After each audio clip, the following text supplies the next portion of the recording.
কি করতে পারে, ঠিক আছে। আমি ভাই বলেছে এখানে আসবেন, একটা কারণ এমন হলো, সে কারণটা বলার মতো নয়। একজনকে ফলো করতে করতে পুরো এই যে দেখছেন, এই বিচে চলে এসছে, ঠিক আছে। আর আমরা ওইখান থেকে এসছি, পেছন থেকে। ছেলে মানুষ যে কি, এটা হচ্ছে কথার কথা। হাইড্রেশন যদি হবে না, ডিহাইড্রেশন করার জন্য আমরা দাবি খাচ্ছি।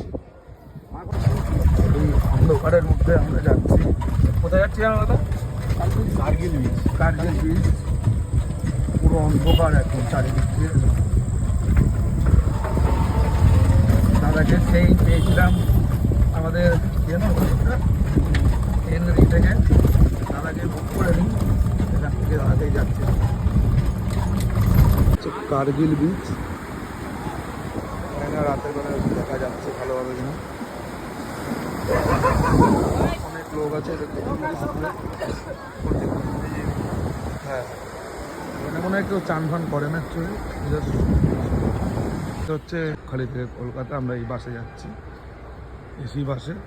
500 টাকা নিয়েছে, আর 20 টাকাও নয়, ওদের কমিশন। যাই হোক, 480 টাকার টিকিট, 500 টাকা নিয়েছে।